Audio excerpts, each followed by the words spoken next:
ધાંગધ્રાની અંદર પુરાતની મંદિર કે જે મંદિરની અંદર સ્વયં અયોધ્યા પ્રસાદજી મહારાજે મૂર્તિ પ્રતિષ્ઠા કરેલી, મહાપુરુષદાસજી સ્વામીએ મંદિરનું નિર્માણ કાર્ય કરાવેલું, સમગ્ર ધર્મકુળ એમની રૂડી આજ્ઞા સહ આશીર્વાદ.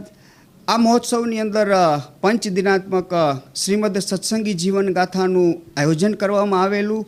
તે મધ્યે સમગ્ર મહોત્સવના પ્રેરક માર્ગદર્શક હરિકૃષ્ણધામ રણજીતગઢમાં બિરાજતા તપોમૂર્તિ પૂજ્ય ભક્તિ હરિદાસજી સ્વામી તેમજ આ મહોત્સવની અંદર સુરેન્દ્રનગર, મૂળી, હળવદ, ચરાડવા, જોરાવરનગર આદિક ધામોથી સંતો પધારી અને કથાની અભિવૃદ્ધિ વધારેલી.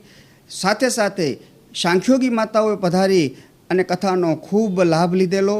આ કથાના માધ્યમથી હજારો હરિભક્તોએ પોતાની જાતને ધન્યતા અનુભવી છે.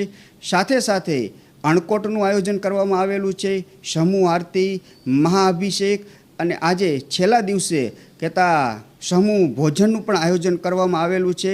આ મહોત્સવ દરમિયાન હજારોની સંખ્યામાં હરિભક્તોએ પર્યાવરણ બચાવવા માટેની એક ઝુંબેશ ઉપાડી છે. સાથે સાથે હરેકના હૃદયની અંદર દેશભક્તિ, દેશભાવના ઉદિત થાય એવા સૌ કોઈએ સંકલ્પ લઈ અને અતિ ધામધૂમથી આ મહોત્સવ પૂર્ણ થયો છે. હું સ્વામિનારાયણ મંદિરથી ધાંગધ્રાથી બોલું છું. અશોકભાઈ પારેખ નામ છે મારું, અને હું અહીંયા ધાંગધ્રા મંદિરમાં છેલ્લા 55 વર્ષથી રેગ્યુલર આવું છું.